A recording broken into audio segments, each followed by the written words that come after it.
Horror books would be approximately 12 pages long if people just didn't make bad decisions. Don't go into the basement. Don't take that shortcut home. And if a family shows up at your house saying, hey, we used to live here, can we come inside? The answer is absolutely the fuck not. I don't care how polite they seem.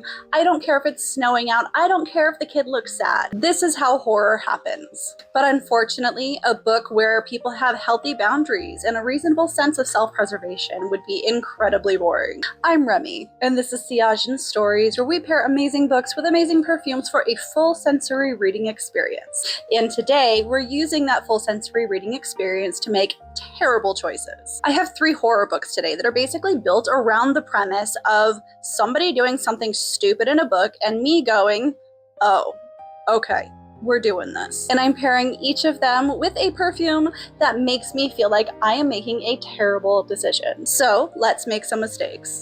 Let's start with a bad decision that I actually have a little bit of sympathy for. Your estranged mother dies. She leaves you a house. It's the house that you spent a significant period of your childhood in, where you experienced some deeply traumatic events. Your sisters want absolutely nothing to do with it, and your mother spent years insisting that this house was possessed by a demon. What do? Do you sell the house? Do you burn it? Stand on the sidewalk and throw the keys through an open window and let Zillow sort that shit out? No. You're Cleo Barnes. You are a stylist and an influencer, so naturally you look at this demon-infested house and you think this is a content opportunity. And as somebody who does make content for the internet, I hate how much I understand this. Because Cleo decides that she is going to renovate the house and then flip it. Sell it off, but not before making some incredible content with it, which is already a fantastic horror premise, because nothing says the demon is gonna win quite like peel and stick backsplash over its entire territory. But Play Nice is giving us more than just a potentially haunted or possessed house. Cleo grew up believing one version of events that happened to her and her sisters because she was too young to remember, and everybody told her that's the way it went. But her mother has another version. And now Cleo is back in the house where everything happened, and she's starting to realize that maybe the version of events that she was led to believe isn't all there was to the story. And maybe most of her life is a little more complicated than she thought. I literally just finished this one yesterday, so I'm really excited to talk about it today. And the thing that I think I loved most about the story is that it doesn't separate the horror story from the family story. It's all completely entwined. It's all one. So what happens when you build your entire identity through versions of events that you can't remember, that everybody told you was true, and then suddenly threads are starting to be plucked from it? And how long are you willing to keep explaining away the impossible because the alternative means that you have to rethink everything that you know and believe up until this point in your life? And there were moments in this book where I was sitting there thinking, girl, you have enough evidence. When are you going to start believing this and start being smart about it? Because this is not it. And it got to a point where it's just like, get out of the house. Just leave. Walk out the door. You have that option. Please do that. And yet she didn't. She was committed, and I respect that. I don't agree with it, but I respect it. So for Play Nice, we are going with the perfume Mystique by Miss Armoff, and I think that this bottle is just so much fun, and it smells so good. And for this one, I specifically did not want a perfume that smelled haunted. I wanted it to be more intricate than that. It's got this super polished exterior, which is what I think Cleo is trying to portray this entire book, as well as with this doomed house that she's determined to renovate. It's fruity and sweet and floral. It's got this rich, sophisticated quality to it, and it just feels super put together. We start getting into something a little deeper and darker. It's got patchouli, it's got deep woods, it's got this hint of coffee as well that gives it this dark depth that keeps it from feeling completely playful or innocent. And to me, that's Play Nice. You can paint over the walls, you can stage the perfect shot, you can clean up the floors, but underneath all of that, there's something still there. Now, personally, if my dead mother left me a house that she was telling people and screaming from the rooftops was completely haunted her entire life, I would be putting that on the market, as is. Demon and all. Cash, please. Next up, we have one of the oldest and most sacred traditions in horror stories, which is the shortcut. 4 old university friends go hiking in the Swedish wilderness, and already things are not going well. They're tired, they're hurting, and they're not exactly performing at the level that they expected themselves to. They are no spring chickens after all. So, of course, Somebody proposes, what if instead of taking the planned route, we decide to take a shortcut? We could hike through the woods. It would cut our time in half. This is such a brilliant idea, you guys. The horror stories ever start this way. Nobody has ever taken a shortcut through the Scandinavian wilderness and come out the other end 3 hours later thinking, wow, what a great opportunity that was. We should definitely do that again next time. Because the wilderness has plans for you, and the ritual is our feral bad choice pick for the day. And I have to say, there's something about a wilderness horror story that gets under my skin a little more than just a haunted house. Not saying I don't love those, because I absolutely do, throw them at me all day. But these ones are particularly unsettling to me, especially when it comes with ego horror.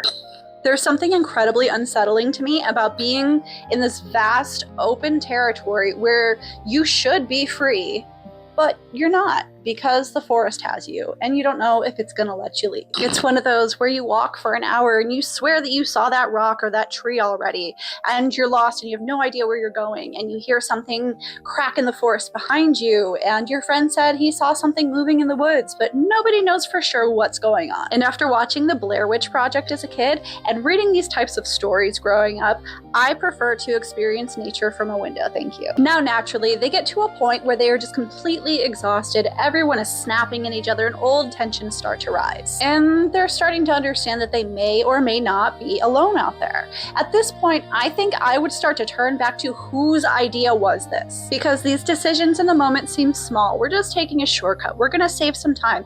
Everything is okay until you end up dead. And as for the other characters, you're 200 pages later fighting for your life, and you're suddenly thinking maybe another 6 hours would have been the way to go. So, the perfume I'm picking for this is Lattafa Amethyst, and I think I've used this one on here before.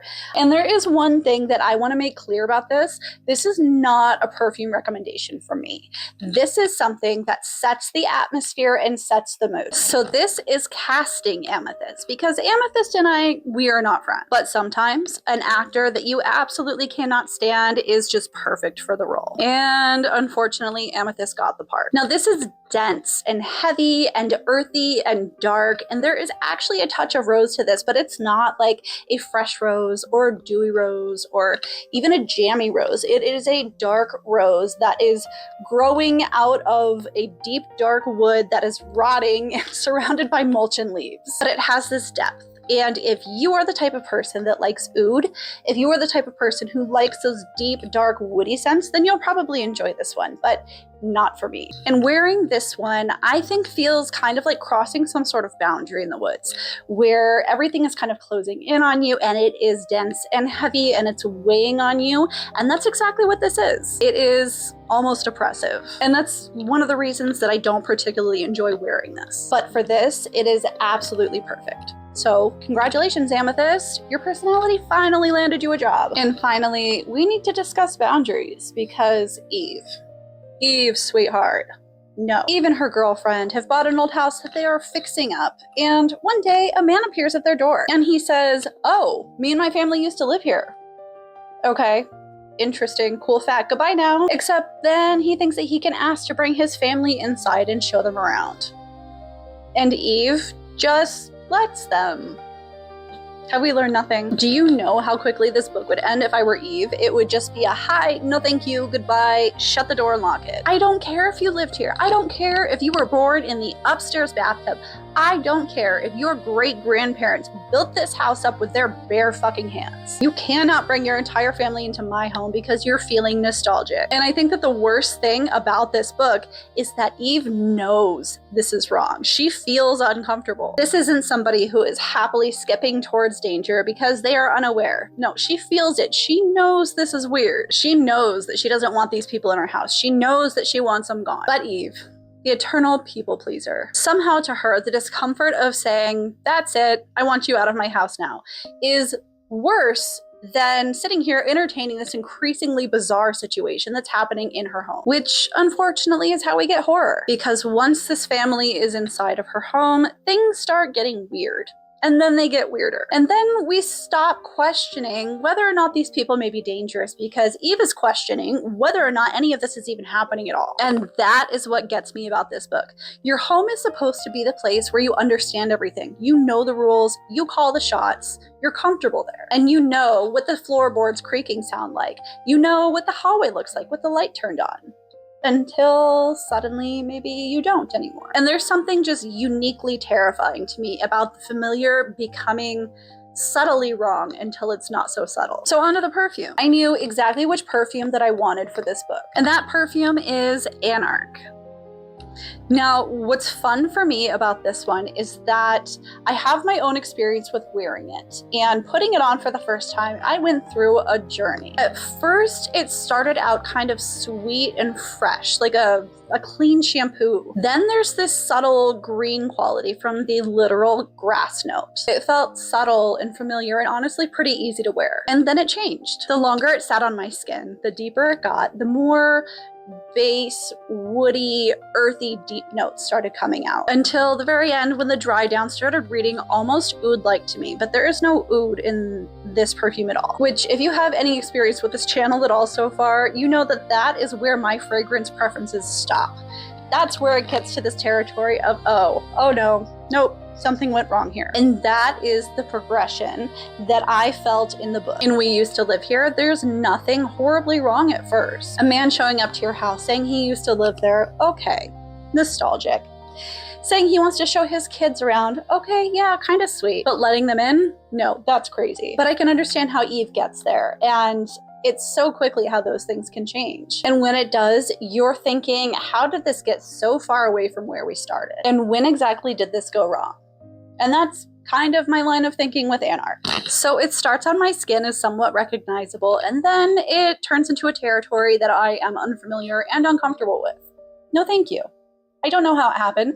I don't know how we got here. But that is the exact experience that I had reading this book. So I guess today's lesson is horror protagonists need better boundaries. So don't renovate the demon house. Don't take shortcuts. And for the love of God, please stop letting strangers into your home. But also keep doing that in fiction, because without that, I would have absolutely nothing to read. And I think that that is why horror is so much fun. We get to make that terrible decision from the comfort of our own home. We get to open that basement door. We walk into that forest and we invite those strangers inside. And when everything inevitably goes catastrophically wrong, we can always look at that and say, I knew it the whole time, without being murdered by an ancient forest entity. So I need to know, which horror book had you screaming, why would they do that? And more importantly, would you have made that same bad decision? Because some of you are gonna say no, and some of you are liars. Thank you so much for hanging out in the sanctuary with me today. If you like this content and you'd like more of it, please don't forget to like and subscribe. And I hope we can chat in the comments. I hope you have a great day, friends. Stay cozy.